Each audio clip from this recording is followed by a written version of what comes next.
usually have between 25 to 30 hunters a year that show up here, and we have a very good success rate on the harvest per hunter. As well, I guess everybody claims, but I usually write it down so I know what's going on. I've hunted this area here for the last 12 years, and I'm very familiar with it and the bear habits. We bait hunt and I dog hunt. Our bear season usually starts the first Monday preceding September 1st or on September 1st, and we have 2 months. As it goes, we usually have 2 weeks to 3 weeks of just bait. And then after that, we have a week or two of dogs that overlap in the bait season, like to the end of September. Then from the end of September to October, it's just strictly dogs. It's not easy getting a pack of bear dogs together. If you can manage to tree 2 bear a week with a pack of dogs, you're doing good. Usually you get on a bear and he picks up his pant legs and runs over the mountain, and you never see him again, if you see him at all. The hunters I have here, I strictly enforce that if a sow and cubs comes into the bait, they let them go, pass them out. I can move them to another bait. I try to do it so we have 2 baits per hunter. So if they mess up on one bait, they can go to another, or if we have a sow and cubs. We've had people that have passed up big fat bear because they thought they were pregnant females. They're very conscientious people who only want to take a trophy bear. I don't believe I've had a cub killed in this camp, or since I've hunted, that I can say was a cub.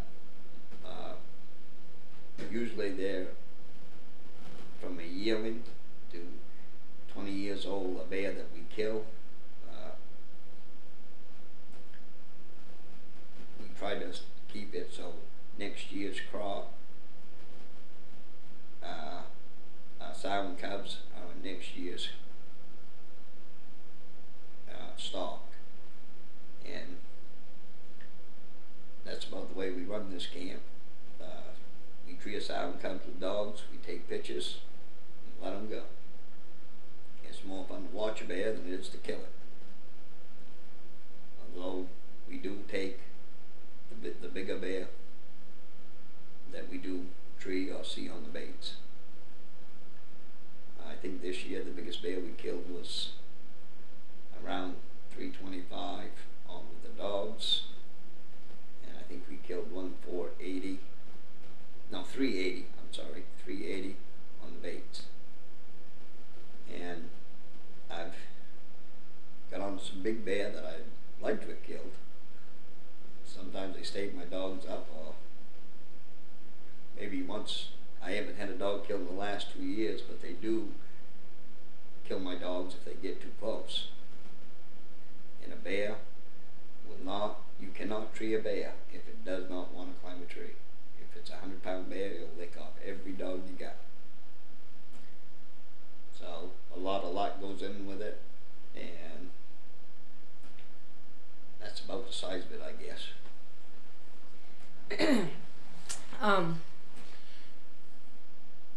Can you talk a little bit about what like bears eat and? Bears eat in the fall. They go into the apples, beech nuts. They have a wicked sweet tooth.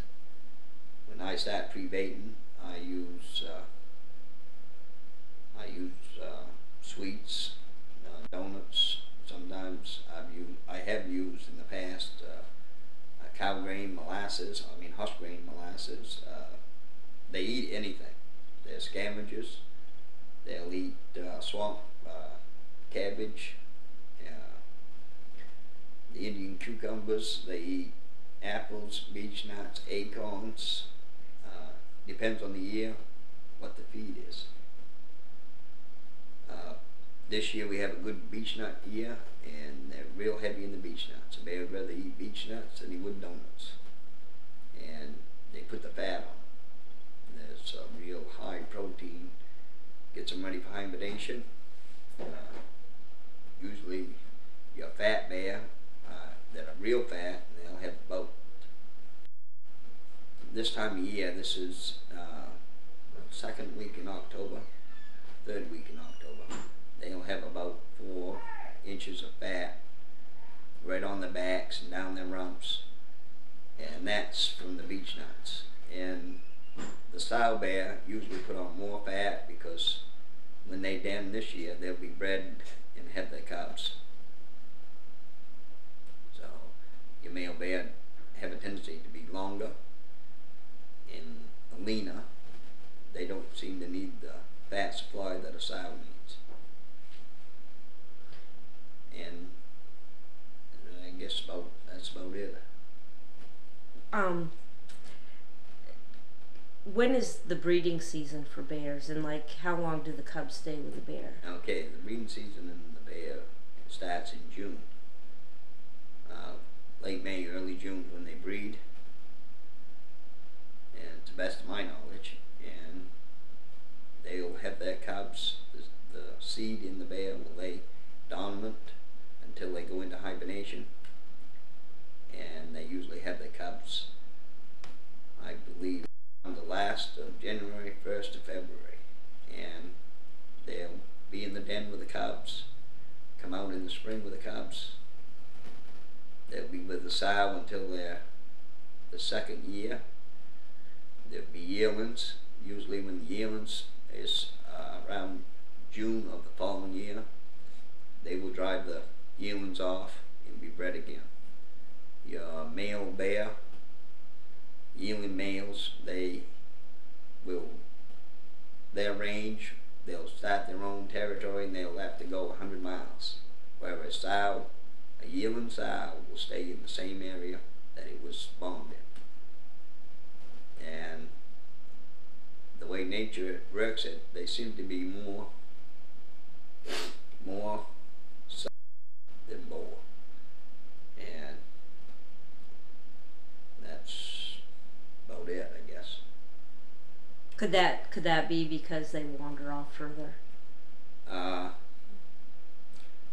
I don't know if that's it or not, because it's usually the way I've seen bear, that if a good sow has 3 cubs, 2 of them will be sow cubs and 1 will be a boar.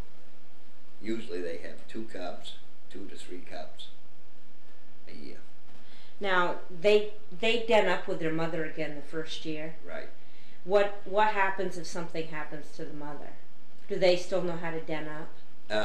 I think they do. The biologists tell us that if something should happen to a sow bear, that the 50-50 chance, I guess, that the cubs will make it. I have heard of other sows adopting cubs. Now, I don't know if that's true or not, but I have seen in one cluster, I have seen 5 bear. 5 bear. Mm-hmm. It looked like 2 cubs, 2 yearlings, and the sow. I do know if something happens to the cubs, say the sow has 2 cubs and something should happen to them during that first year, because if a bear dens in the rocks, they're apt to get pneumonia, and it's a high mortality rate because of pneumonia, cold. They're just like anybody else or any other animal. And if them cubs should die, she'll breed right back the next year, so she'll have another litter the following year. But she won't breed if she's still got the cubs with her. She won't breed if she's still got the cubs with her. Not till they're yearlings. Usually in June, the year after they den with her the first one up, she'll drive them off. So Okay. You're all set. Okay. I want to stress something on bear hunting with dogs. This is a sport, and the chase, the strike, the chase in the tree is one of the pleasures of the hunt. Killing the bear is superficial, or harvesting the bear is superficial. They're a magnificent animal to see in the tree, and it gives a hunter a lot of pleasure to know his hounds can put one in the timber. You can take a pack of dogs, and if a guy started out with a pack of dogs doing hunting with dogs, he would be a long time before he treat a bear. It don't work that way. It takes a lot of effort, a lot of training. You usually ruin one pickup anyways, and go through a bunch of dogs before you can get to the time when you can successfully tree a bear. A bear is fast game, and when you're training your dogs, you have to make sure you're on the right game. You can chase a lot of coyotes, deer, moose, bobcats, rabbits, whatever is out there before you can get a straight bear dog. And to this day, I can't say that I have honestly seen a straight bear dog. They will make a liar out of you every time. 1 week, Greg Lemire, a friend of mine, we hunted 2 packs of dogs, and we treated 10 bear, or 11 bear that week. We had 2 bunches of sow and cubs, but we never killed a bear. It was more fun just to go run them, put them in the tree, take pictures. We also killed a moose that week. We had a moose hunt. My son drew a permit in this state, and we killed a moose on Monday and see 11 bear in the tree the rest of the week.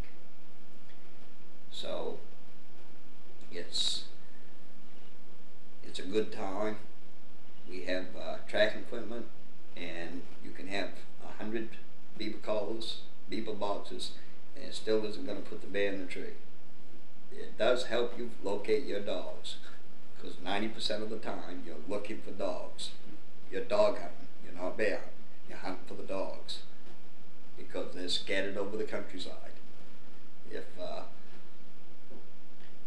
your beaver collars are an asset to the hunt, just to locate your dog, you've already got, if you got a dog that's 3 years old, you've got about $3,000 worth of dog food in him, plus your time and your gas. And usually he'll never make a bad dog anyways, but you have to have the collar to recover him in case he does make a bad dog. They are an expensive animal, a dog to train. Once you get a trained dog, you've got a lot of money and time in it. And people do think more of their dogs than probably their wives, because I've said that you can get a wife anywhere, but you can't get a good hound. And my wife don't like to hear that, but it's true. And it's an amazing sport just to be in on the hunt. People go with me just to be in on the chase and hear the hounds run. In this state, if we're lucky, we might hear the chase. Usually you get a strike and you might hear the dogs for 10 minutes, and then you've got to drive around another road 2 or 3 miles away and see if you can hear the dogs again. If you're lucky, you can. And you might even see a bear crossing the road if you can get in front of the dogs when they cross.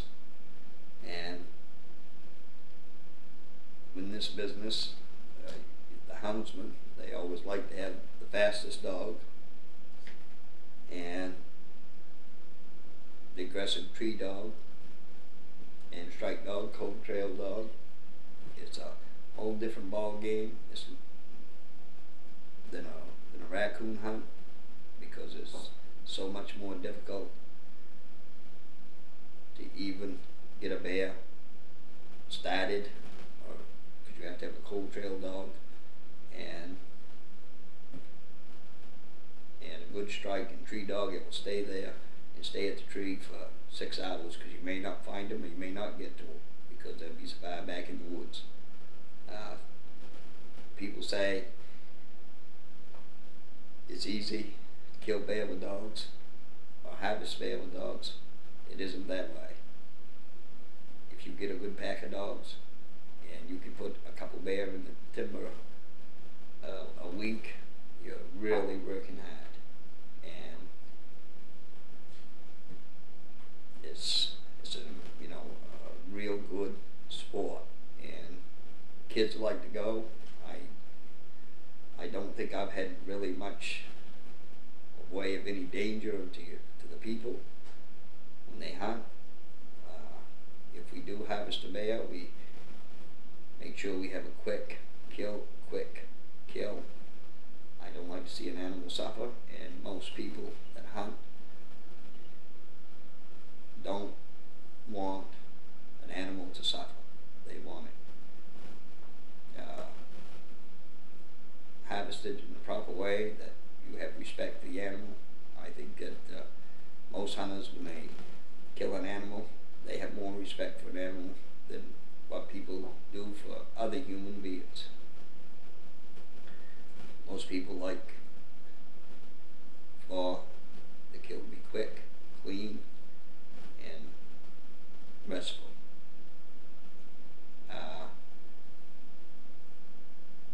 These bear, we treat them with respect. They are a very beautiful, gracious animal, and they're not the fierce predators that people put them out to be. They're just, they live in the woods, they live from the woods. They may kill calf moose or fawn deer. They might rip up people's apple trees and shrubs, or break into trash barrels, and they are destructive, but a bear don't know its own strength. When they can take it and rip a cover off a 55-gallon drum, or rip a door off a car, they're a strong animal that need respect. And when you do see a big one, you respect them. I guess that's about it. Have you ever shot a bear? I mean, how many bear have you shot? I've never shot a bear, not for myself. I've had a few instances underneath a tree that if a bear is not hit bad, or I had one that come around the tree after us because it had been wounded, and I dispatched it. But I've never shot a bear, never hunted a bear for myself. I really don't care if I ever kill a bear. I'd rather see a hunter take one and make him happy to have a trophy. Have you ever known of anybody to have been attacked by a bear for no reason? No, I have never known anybody to be attacked by a bear for no reason. I've had stories of fishermen where they have their fish in the game pouch basket, fish basket, and the bear's hungry. They want the food. And there are a lot more black bear attacks than there are grizzlies, but there are a lot more black bear than there are grizzlies. And when a bear's hungry, they're like any other animal, they want to eat. And they might even eat you, I suppose, if they're hungry. When they get their mind probably set on something, you know, they're gonna do it. They're gonna attack you. But I've never known a bear to attack unless it was cornered or mortally wounded. How, could you talk a little bit about the terrain around here, and for hunting, and what the logging industry has, any kind of impact it's had on the bears? Well, the bear, like, they're an animal that eats everything. We have our berry season, which is raspberries, and if you have the big clear cuts, you'll have usually a good raspberry crop. And the bear are in the raspberries hide. They eat spruce, fir, pine cones, I guess they call them spruce cones, like, and they eat right out of the woods. The chopping of wood cutting has a lot to do with the bear habitat. Now, the bear, they like the hardwood ridges for the nuts, and they also have to have the berries to, you know, sustain them through the summer. So I guess it all goes hand in hand. I personally don't like to see big clear cuts because I think the bear need the beech nuts, and the leaves often, like the mountain ash, berries. We have the Baskekin Paper Company up here, and GP, Champion Paper, and then there is what we call I call it Wagner land. They own large tracts of land here in this area. Baskekin does a real good job of selective cutting. There's always places in the woods where you will have your beech nuts and your acorns is on top of the mountains where they can't harvest the wood unless they got a helicopter, and they don't do that up here. It's so steep and it's so rugged that there'll always be feed for the bears. I think it's a sin to cut an apple tree because our deer, our coon, our bear, even our coyotes, everything feeds often the fruit, either nuts or berries or apples. So it's the habitat in this area seems to be a lot of black growth. You've got swamps, then you'll go up and you'll be on a ridge, then drop back into a swamp. And then in places we have ledges and real rocky ground, good denning areas for the bear. And I think that's why we have such a good bear population in this area. Washington County is the place where my lodge is, and mile per mile there is a greater bear kill here than in any of the other counties in the state. Penobscot County, Aroostook County, I think which is the largest county here, Aroostook or Penobscot. They have a bigger county, but the bear harvest per mile is greater in this county than up there. And I guess that's about it.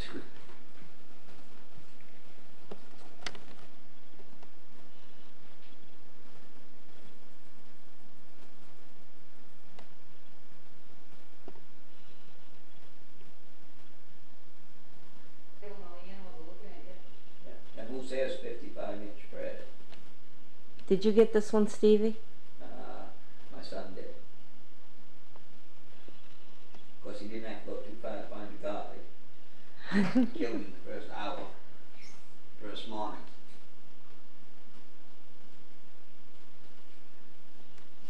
Nice man set. Decent moose. Well, that was after a bigger one. Whose bear is this? Is this Brenda's bear? No,